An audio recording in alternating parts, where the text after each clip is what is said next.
Hello, friend. Sit back. Breathe slowly. Close your eyes for just one moment. Now open them. Imagine this. It is the year 1913. A man sits alone in his study in Switzerland. He is 40 years old. He has everything a man could want: respect, success, a beautiful family. But inside, he feels empty, broken. His mind is full of strange dreams. Voices speak to him when he is awake. He sees visions no one else can see. He is afraid, very afraid. He thinks he is going mad. This man is Carl Jung, and what happens next will change psychology forever. As you listen to this story, notice the new words. Let them sink into your mind like rain on soft earth. This story will help your English grow, naturally. Just listen, breathe, and journey with me into the life of a man who dared to look into the darkness and found light. Chapter 1.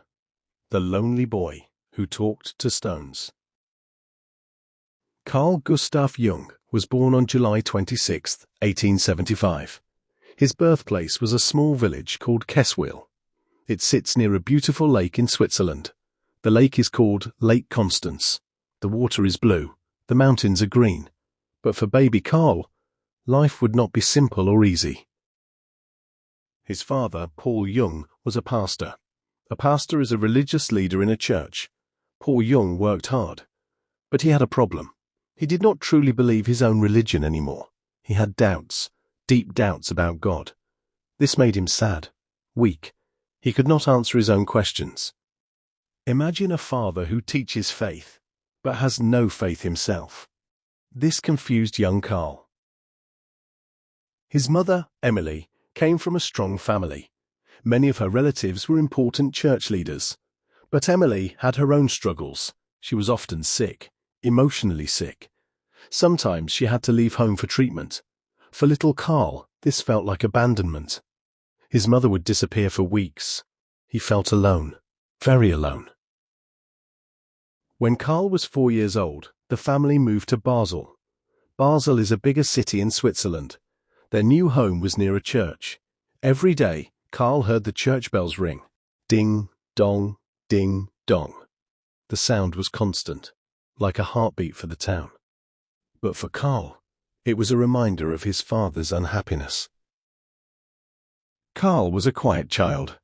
He did not play much with other children. He preferred to be alone. He spent hours in the attic of their house. The attic was dusty, full of old things. But for Carl, it was a magical place. He created a small world there. His most special treasure was a tiny wooden man. He carved this figure himself. It was about the size of his thumb. He placed the wooden man inside a small box. He added a smooth, round stone. He kept this secret box hidden.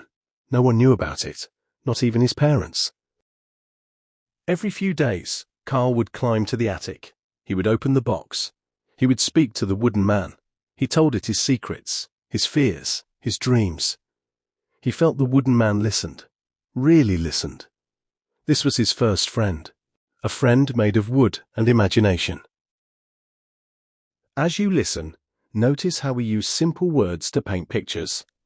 Dusty attic, smooth stone, tiny wooden man. These words are easy, but together they create a feeling of loneliness, of childhood magic. Keep listening. Your English will grow with every sentence. Carl had another secret. He felt he had two different selves inside him. One self was the boy people saw. Carl Jung, the pastor's son. Quiet, obedient, good at school. The other self was older, wiser. This self lived in the 18th century. Carl imagined this older self wore fancy clothes from long ago. This self knew secrets about life and death. Young Carl did not understand this feeling, but he accepted it. He carried both selves inside him, like two hearts beating in one chest. School was difficult for Carl, not because he was not smart. He was very smart. But he learned differently. He needed to understand why before he could remember facts. His teachers did not like this. They wanted him to memorize, to obey. One day, his teacher punished him unfairly. Carl became angry, very angry. but he could not show his anger. So something strange happened. He began to faint at school, again and again. No doctor could find a physical reason. Finally, Carl understood. His body was protecting him. His fainting was a way to escape school, to escape the pain. When he realized this, the fainting stopped, just like that. His mind had healed his body. This was his first lesson about the power of the unconscious mind. The part of us we cannot see, but that controls so much. At 16, Carl made a decision. He would study science, not religion. He wanted answers his father could not give. He wanted to understand the human mind, not through prayer, but through observation, through truth. He went to the University of Basel. He studied medicine. But his heart was not in general medicine. He felt drawn to psychiatry. Psychiatry is the study of the mind, of mental illness, of dreams, of madness. Many people thought this field was not real science. They called it soft. But Carl felt it was the most important science of all, because it studied the soul. Picture this moment. A young man, 20 years old, walking into a mental hospital for the first time. The building is large, grey, cold. The air smells of medicine and sadness. This hospital is called Berg-Olsli. It sits on a hill above Zurich. Zurich is a beautiful city in Switzerland, but inside Berg-Olsli there is pain. Carl walks down long hallways. He hears cries, whispers, laughter that is not happy. He sees faces with empty eyes. These people are called insane. But Carl does not see insanity. He sees humanity, broken humanity. And he feels a strange connection, as if these patients hold secrets he needs to learn. This was the beginning. The lonely boy who talked to a wooden man had found his purpose. He would spend his life listening to voices others ignored, even the voices inside his own mind, especially those voices. Chapter 2. The Golden Years and the Cracks Beneath. In 1900, Carl Jung began working at Berg-Olsli Hospital. He was 25 years old. His boss was a famous doctor named Eugen Bleuler. Dr. Bleuler was kind to young Jung. He saw Jung's talent. Jung worked hard. He studied patients with schizophrenia. Schizophrenia is a serious mental illness. People with this illness lose touch with reality. They hear voices, see things that are not there. Jung wanted to understand their words, not dismiss them as nonsense. He developed a special test. It was called the word association test. He would say a word to a patient, like mother, or fear, or love. Then he would watch the patient's face, listen to their answer. Notice how long they took to reply. Jung discovered something amazing. When a word touched a painful memory, the patient would react. Their breathing would change. Their face would tighten. They might give a strange answer, or stay silent too long. Jung called these painful memories complexes. We still use this word today. He has a mother complex. It means a deep, unconscious feeling about his mother. Jung published his findings. His work became known across Europe. He was young, brilliant, ambitious. He wanted to share his ideas with the most famous mind doctor of the time, Sigmund Freud. Freud lived in Vienna, Austria. He was 20 years older than Jung. Freud had created psychoanalysis, a new way to heal the mind through talking. Freud believed many mental problems came from childhood, especially from hidden sexual feelings. This idea shocked many people, but Freud was brave. He spoke truth others were afraid to speak. In 1906, Jung wrote a letter to Freud. He sent his book about word associations. He admired Freud's work, but he also had questions. He did not agree with everything Freud said. Jung was honest about this. Freud liked that. He saw Jung not as a follower, but as an equal. A rare thing for Freud. They began writing letters, long letters, full of ideas, full of passion. For months, they shared thoughts across the distance. Then, they decided to meet. Picture this moment. March 1907. Vienna. Freud's office. The room is full of books, statues. Cigarette smoke. Freud is waiting. Nervous. He has heard about the young Swiss doctor. Jung arrives. He is tall, strong, with bright eyes. They shake hands, and then they talk for 13 hours straight. 13 hours! They do not stop. They eat, they drink coffee, but they never stop talking about dreams, about the unconscious, about the future of psychology. When Jung finally leaves, Freud tells his family, "I have found my crown prince." He believes Jung will carry his work into the future. For the next 6 years, Jung and Freud are close friends. They travel together. They give lectures together. Jung becomes president of the International Psychoanalytical Association. He is Freud's chosen successor, the golden boy of psychoanalysis. But cracks begin to form. Small cracks at first, like hairline fractures in glass. Jung respects Freud, but he cannot accept one idea. Freud believes sex is the main force in the human mind. Everything comes back to sex, Freud says. Childhood sexuality, hidden desires, repressed wishes. For Freud, this is the key to all mental illness. Jung disagrees, gently at first. He believes other forces matter too. Spirituality, creativity, the search for meaning. Jung studies mythology, religion, ancient symbols. He sees the same patterns everywhere: the hero, the mother, the wise old man, the shadow. These patterns appear in dreams across cultures, across time. Jung calls them archetypes. He believes they come from a deeper place than personal experience, a place shared by all humans. He calls this place the collective unconscious. Freud does not like this idea. He calls it mystical, unscientific. He wants psychology to be hard science, like physics, like chemistry, not poetry, not religion. Their arguments grow stronger. Jung feels Freud wants him to be a copy, not his own man. Freud feels Jung is betraying the movement, betraying him personally. The breaking point comes in 1913. They meet one last time in Munich, Germany. The meeting is tense, cold. They argue about theory, about loyalty, about the future. Jung leaves the meeting feeling sick, empty. He has lost his mentor, his friend, his father figure. But something deeper is happening, something Jung does not yet understand. That same year, his inner world begins to break apart. Chapter 3. The Descent into Darkness. After the break with Freud, Jung felt lost. He was 38 years old, successful, respected. But inside, he was falling.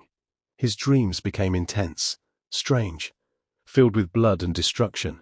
He dreamed of Europe drowning in blood. This was 1913, 1 year before World War I began. Jung did not know war was coming, but his unconscious mind knew. He began having waking visions.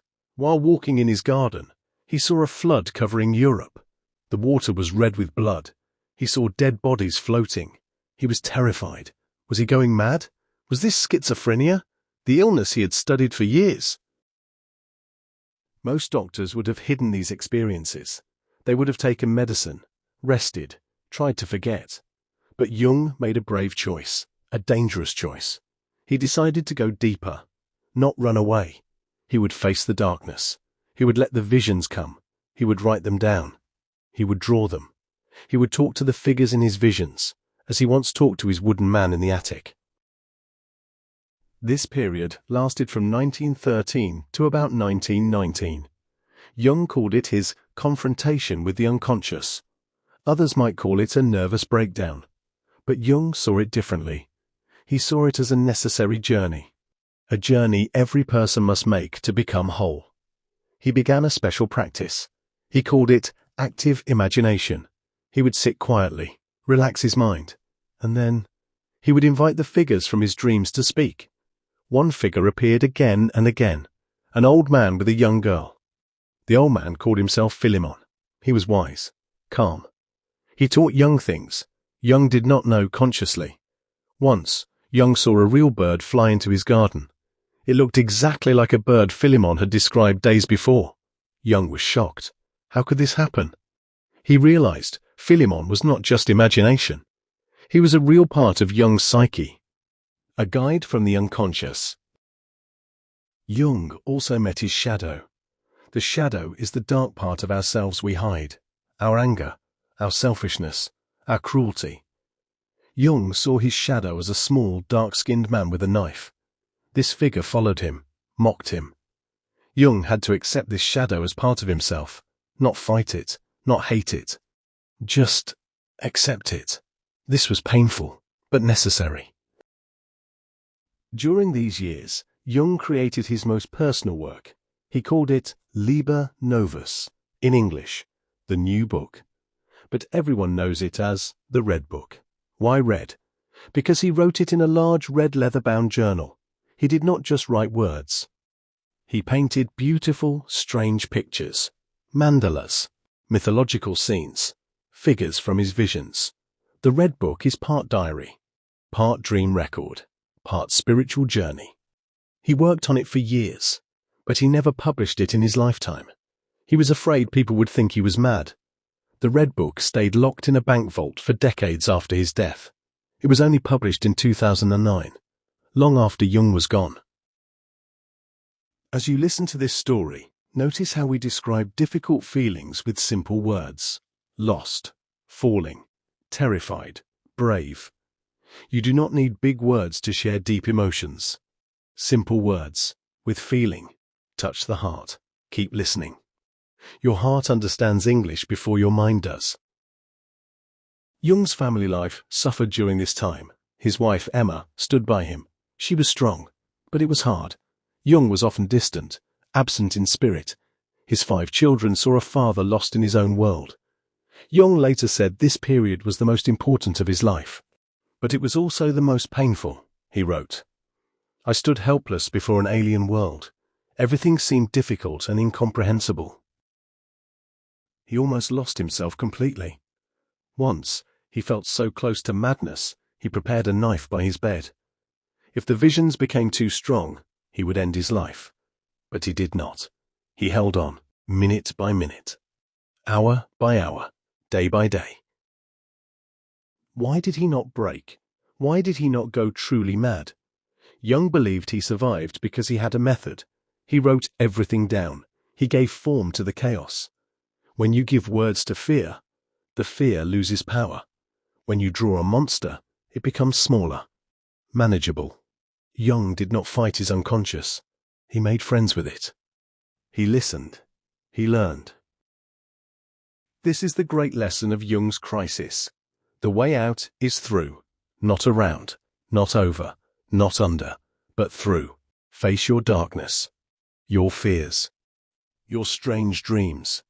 They are not your enemies. They are messengers. They carry gifts. But you must be brave enough to receive them. After 6 years, the visions stopped. The inner storm calmed. Jung emerged from the darkness, changed, wiser, whole. He had integrated his shadow. He had met his inner guides. He had faced death and chosen life. Now he had a mission, to share what he learned, to help others make their own journey. Not into madness, but into wholeness. Chapter 4. The Wise Man of Kusnacht. After his crisis, Jung's life changed completely. He left his position at the university. He stopped trying to be a scientist in the narrow sense. He opened a small private practice near Lake Zurich. His office was in his home, in a village called Kusnacht. Kusnacht means box night in Old German. But for Jung, it became a place of light. His house was simple, beautiful, made of stone. He built a special tower nearby, a round tower with thick walls, no electricity, no running water at first, just a fireplace, a bed, a table. This tower was his sanctuary, his place for silence, for thinking, for being alone with himself. He went there often, especially when he felt the world was too loud. Patients came to Jung from all over the world. Rich people, famous people, artists, writers, politicians. They came with pain, with confusion, with dreams they could not understand. Jung did not sit behind a desk like Freud. He sat face to face with his patients, in comfortable chairs, like friends having tea. He listened more than he spoke. He asked simple questions. What did the dream feel like? What color was the water? How old did the figure seem? He did not give advice. He helped people find their own answers. He believed every person has a natural drive toward wholeness. He called this process individuation. It means becoming who you truly are, not who your parents want you to be, not who society expects you to be, but your real self, the self hidden beneath masks. Jung developed many important ideas during these years. Let me share a few simple ones. First, the persona. Persona means mask in Latin. We all wear masks, at work, with friends, with family. The persona is necessary. It helps us function in society. But problems come when we forget we are wearing a mask, when we think the mask is us. Jung said, the persona is a compromise between the individual and society. We need it, but we must not lose ourselves in it. Second, the shadow. As I mentioned before, the shadow is our dark side, the parts we hide, our anger, our jealousy, our selfishness. Jung said we must not fight the shadow. We must accept it. Until you make the unconscious conscious, he wrote, it will direct your life, and you will call it fate. When we accept our shadow, it loses its power over us. We become more whole. Third, archetypes. These are universal patterns in the human mind. The hero who goes on a journey, the mother who nurtures, the trickster who causes chaos, the wise old man or woman. These patterns appear in dreams, in myths, in movies, in religions across the world. Why? Because they live in the collective unconscious, a deep layer of mind shared by all humans, not learned, but inherited, like instincts. Fourth, synchronicity. This is a beautiful idea. Synchronicity means meaningful coincidence, not random chance, but events connected by meaning, not cause. Example: you think of an old friend you have not seen in years. The phone rings. It is that friend. Or you dream of a red bird. The next day, you see a red bird outside your window. Jung believed these are not accidents. They are messages from the universe, signs that we're on the right path. Jung traveled the world to learn more. He went to Africa, to India, to America. He studied Native American rituals, Hindu philosophy, alchemy. He saw the same patterns everywhere. The journey of the hero, the death and rebirth, the search for the self. He realized psychology was not just Western science. It was part of an ancient human search for meaning. He wrote many books: Psychological Types, Man and His Symbols, Memories, Dreams, Reflections, his autobiography. His writing is not always easy, but his ideas are simple at heart. Know yourself. Accept your darkness. Find your own path. Create your own meaning. People asked Jung, what is the meaning of life? He gave a simple answer. The meaning of life is to become conscious, to wake up, to see yourself clearly, to live authentically, not perfectly, but truly. He grew old gracefully. His hair turned white. His face became lined with wisdom, but his eyes stayed bright, curious. He never stopped learning, never stopped dreaming. He continued seeing patients into his 80s. He said the second half of life has its own purpose, not achievement, not success, but depth. Wisdom, preparation for death. He built a special stone for his grave. On it, he carved a simple circle, a mandala, a symbol of wholeness, completion. Inside the circle, he wrote words in Latin. They mean, called or not called, God is present. Even at the end, Jung held both doubt and faith, both light and darkness. He was whole. Chapter 5. The Gift He Left Behind.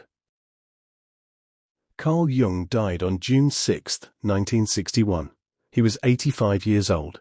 He died peacefully in his home in Kusnacht. The day before he died, a large tree in his garden was struck by lightning. Jung saw this as a sign. A fitting end, fire from heaven, meeting earth. But Jung did not really die. His ideas live on, stronger than ever.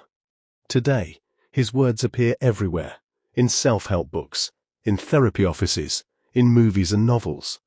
When a character goes on a hero's journey, that is Jung. When we talk about finding ourselves, that is Jung. When we accept our shadow side, that is Jung.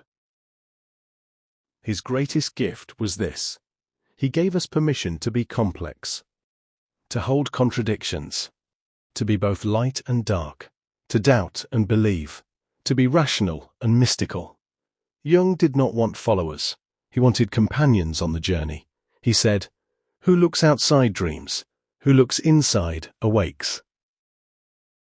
Think about your own life for a moment. Have you ever felt lost? Confused? Like Jung after his break with Freud? Have you had dreams that stayed with you for days? Have you felt parts of yourself you're ashamed to show others? This is not weakness. This is humanity. Jung teaches us to welcome these feelings, to listen to them. They are not enemies, they are guides. His life teaches us 3 simple lessons. First, your darkness is not your enemy. Your fears, your strange dreams, your crazy thoughts. They contain wisdom. Do not run from them. Sit with them. Ask them questions, like Jung did with Philemon, like you might do with a frightened child. Listen, understand, heal. Second, the path to yourself is unique. No book, no teacher. No guru can walk it for you. Jung broke from Freud because he needed his own path. You must find yours too. Not what your parents want, not what society expects, but what feels true in your bones. This takes courage, but it is the only path that leads home. Third, wholeness is the goal, not perfection, not happiness every day, but wholeness, accepting all parts of yourself, the kind parts, the angry parts, the strong parts, the weak parts. When you accept your whole self, you become free. Free to love, free to create, free to live. As you listen to this story, remember, learning English is also a journey of wholeness. You do not need perfect grammar. You do not need a huge vocabulary. You need only to communicate, to share your truth. Like Jung, be gentle with yourself. Celebrate small progress. Every new word is a step forward. Every sentence you understand is a victory. Jung's last words were simple. He said, "Let's have a really good red wine tonight." Even at the end, he chose joy, connection, beauty, not fear, not regret. This is how to live, and how to die. So my friend, what will you do with this story? Will you let it touch you? Will you look at your own dreams with new eyes? Will you be a little kinder to your shadow? Will you take one small step toward your own wholeness? The journey is yours. No one can walk it for you, but you are not alone. Millions have walked before you. Jung walked before you, and now you walk too. Breathe deeply. Feel your feet on the ground. You are here. You are alive. You are becoming. That is enough. More than enough. If this story touched your heart, if it helped your English grow, please share it with a friend. Like this video. Subscribe to our channel. But do this only if it feels true to you. Not because I asked, but because your heart says yes. That is the Jungian way. Authentic action, not forced action. Thank you for listening, for trusting me with your time, for walking this path with me. Remember Jung's words. I am not what happened to me. I am what I choose to become. You are not your past. You are not your fears. You are not your mistakes. You are what you choose, right now, in this moment. Choose courage. Choose curiosity. Choose kindness, especially toward yourself. And keep listening to stories, to your dreams, to the quiet voice inside that knows the way home. You are becoming whole. One word, one breath, one story at a time. Goodbye for now, friend. Until our next story together.